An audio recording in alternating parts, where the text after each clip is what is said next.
Halo teman-teman, selamat malam. Jumpa lagi di Katekisme Khusus yang kelima. Kali ini kita akan membahas sebuah tema yang menarik nih, yang berjudul Cancel Culture menurut Gereja Katolik. Kali ini kita akan bersama dengan Romo Reza. Halo Romo, bagaimana kabarnya? Halo Gita, teman-teman semua dimanapun berada. Selamat pagi, siang, malam, dan Sore. pokoknya semuanya. Sehat-sehat tentunya, tetap semangat. Karena bersama Yesus nggak ada yang berat. Asik. Oke. Romo, Ya, kali ini kita akan membahas sebuah tema nih, yaitu yang berjudul Cancel Culture menurut Gereja Katolik. Ada beberapa pertanyaan yang mau saya tanyakan nih Romo. boleh. Apa tuh pertanyaannya? Apa yang dimaksud dengan cancel culture dalam kehidupan sehari-hari? Oke, kita sekarang tuh kan ada banyak istilah-istilah yang menurut saya ini istilah-istilah Gen Z ya. Genji. Gen Z banget. Salah satunya istilah cancel culture. Cancel culture sejauh kita tahu dengan teman-teman Gen Z juga itu sebuah istilah yang membuat orang lain itu dikucilkan atau dalam bahasa terjemahan letterluxnya dibatalkan, di cancel karena tindakan-tindakannya yang mungkin kurang berkenan untuk netizen atau kurang berkenan untuk orang-orang kebanyakan. Bisa karena orang itu punya salah, entah salah nge-tweet, salah komen, salah ngasih pendapat yang gak sama dengan common sense atau khalayak umum gitu ya. Sehingga lalu orang-orang lain tuh merasa, loh kok kayak begini sih, harusnya gak kayak gitu deh. Maka dari itu orang-orang itu yang seperti itu lalu kemudian dikucilkan atau di-cancel. Cancel. Ya. Nah itu sebenarnya ya suatu penghakiman sebenarnya buat orang yang di-cancel itu.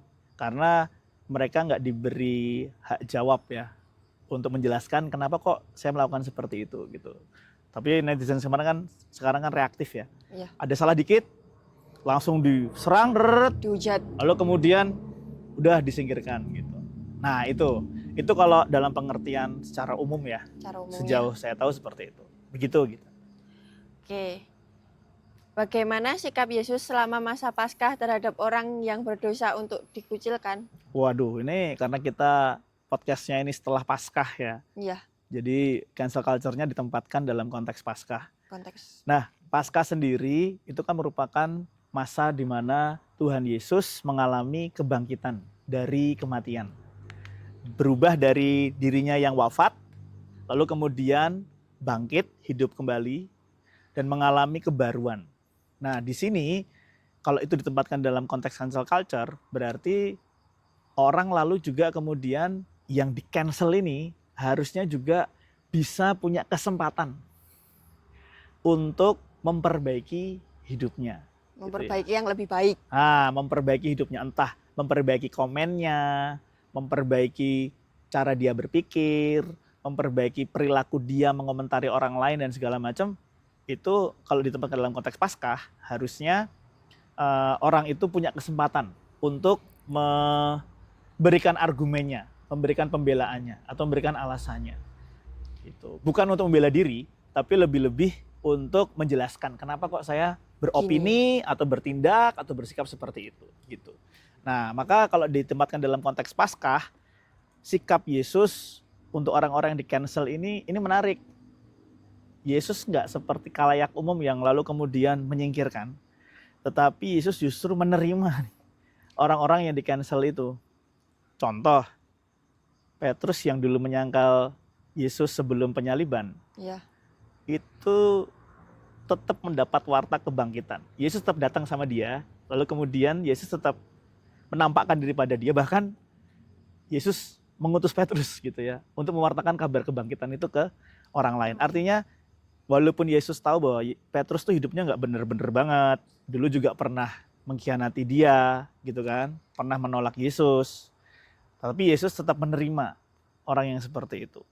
Lalu kemudian di situ kita juga melihat bahwa ada kesempatan baru yang Tuhan beri untuk orang-orang yang pernah punya salah dalam hidupnya. Nah, ini yang disebut pengampunan. Maka Yesus mengampuni orang-orang yang seperti itu.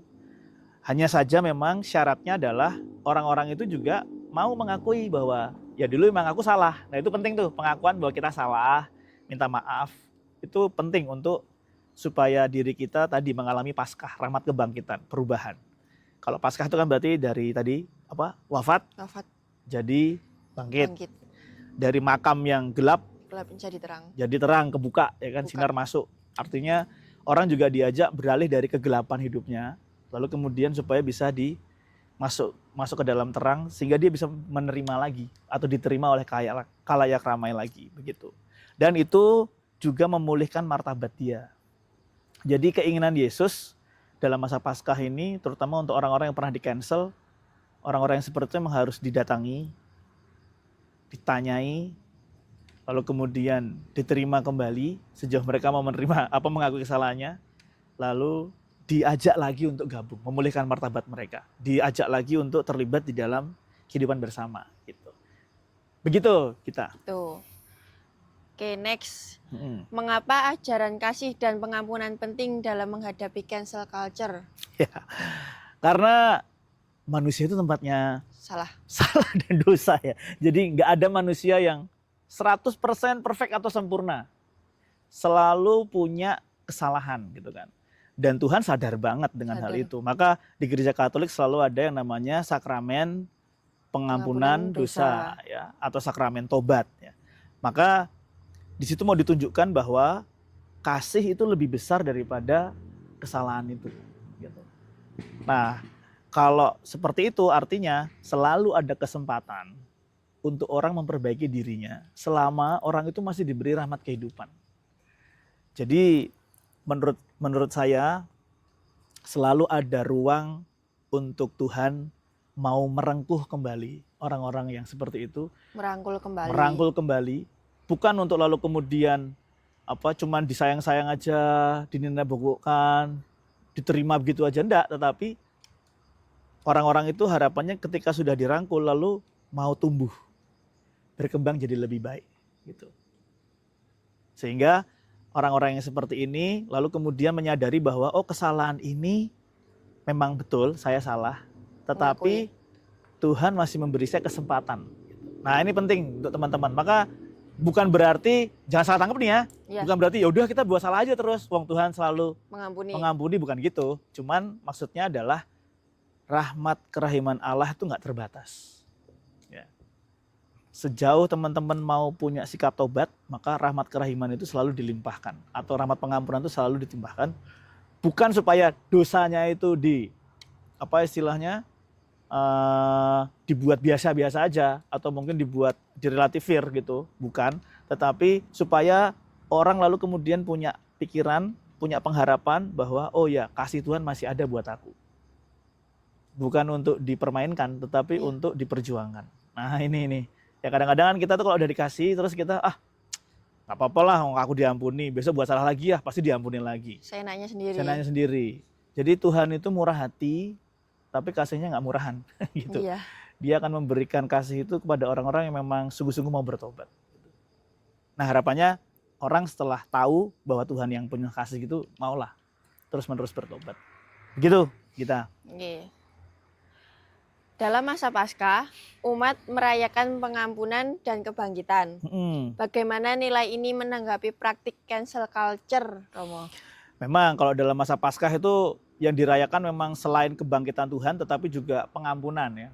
Pengampunan karena dengan Yesus wafat itu berarti dia kan menebus dosa manusia, ya kan? Nah, penebusan ini berguna untuk orang-orang yang tadi punya kesalahan, punya dosa dalam hidupnya. Maka masa Paskah itu menegaskan bahwa kesalahan itu bukan akhir dari cerita hidupmu. Tetapi kesalahan itu selalu membawa kita pada pertumbuhan yang harusnya lebih baik kalau dipandang dari cara pikir yang positif gitu ya. Dan kebangkitan itu menjadi simbol harapan hidup baru. Jadi ketika kamu masih diberikan hidup baru, harusnya ada sikap-sikap dalam hidupmu yang kemudian berubah menjadi lebih baik. Ketika kamu menyadari bahwa di masa lalu aku pernah buat kesalahan gitu ya. Makanya kalau dalam konteks Paskah, pengampunan itu berarti orang tidak dibatalkan atau orang nggak di-cancel, Cancel. tetapi justru orang diberi kesempatan untuk bertumbuh dan berubah. Karena Tuhan percaya bahwa manusia itu punya niat baik. Walaupun ada juga roh jahat ya, atau niat jahat, tetapi niat baik itu yang diperhitungkan Tuhan, yang dianggap Tuhan sebagai potensi supaya manusia itu berkembang untuk menjadi lebih baik. Bukan lebih jahat gitu. Lebih baik. Nah itu maka Paskah itu membuat kita sadar bahwa gak ada cancel culture di dalam gereja Katolik ya. Tetapi gereja selalu punya cara untuk merengkuh kembali orang-orang yang punya salah, dan kesalahan itu bukan akhir dari cerita hidup mereka. Begitu. Oke. Apa makna pengampunan dalam peristiwa kebangkitan Yesus bagi orang yang dibatalkan oleh masyarakat? Ya, seperti yang tadi sudah saya bilang, jadi karena ajaran kita tuh ajaran kasih ya. Ajaran kasih itu artinya sebisa mungkin memahami, sebisa mungkin menerima, dan sebisa mungkin memberi kesempatan. Nah ini ya, memberi kesempatan lagi. Itu inti dari kasih itu dalam konteksnya pengampunan. Maka kebangkitan mau menunjukkan kepada kita bahwa tidak ada dosa yang terlalu besar untuk diampuni.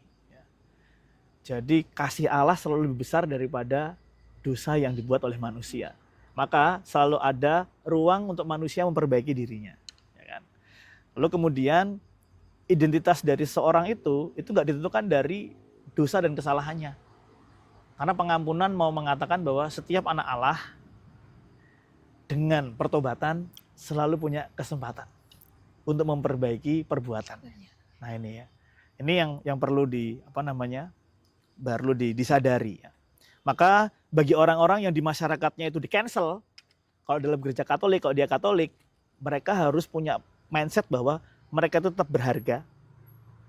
Mereka itu bisa bangkit dan memulai kembali hidupnya, dan mereka tidak sendirian di dalam perjuangan hidup mereka, gitu ya. Nah ini yang harus disadari oleh orang-orang itu. Begitu. Tuh. Oke, yang terakhir nih Romo. Bagaimana teladan Yesus dalam menghadapi orang berdosa bisa menjadi refleksi terhadap budaya cancel culture. Nah, kalau kita mau melihat teladan hidup Yesus di dalam menghadapi orang-orang yang berdosa, kita bisa belajar 3 hal. Yang pertama, untuk orang-orang yang di-cancel, Yesus nggak pernah menjauhi mereka, tetapi selalu malah mendekat. Merangkul. Yang kedua, Yesus selalu mengajak mereka untuk bertobat dan nggak asal menghakimi. Ya. Dan yang ketiga, Yesus selalu mengajarkan kepada kita mengasihi secara pribadi. Jadi orang itu kan punya kasus dalam hidupnya. Bukan katekis khusus ya. Ya, beda. Tapi kasus masalah ya.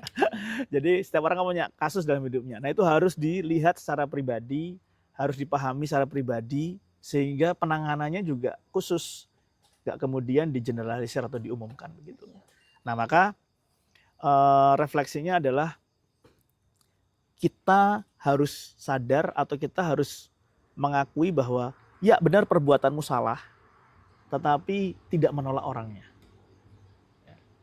Contoh, ketika Yesus dihadapkan kepada perempuan yang ketahuan berbuat zina. Lalu kemudian Yesus mengatakan, ya sudah siapa yang nggak punya dosa, silahkan lempar batu pertama kan gitu. Kalau nggak ada tuh orang-orang yang lempar batu. Kemudian orang-orang pergi mulai dari yang paling tua. Di situ Yesus mengatakan bahwa ya memang orang ini berdosa. Betul bahwa kamu berdosa. Aku benar benci sama dosamu. Tapi bukan berarti aku terus menolak pribadinya dia. Karena pribadinya dia itu masih punya potensi, yaitu niat baik, rasa bersalah, dan pertobatan yang harus kita juga hargai, kita kasih kesempatan. Maka benar bahwa dia berdosa, tapi tidak kemudian dihukum dengan lempari batu, tapi memberi kesempatan dia.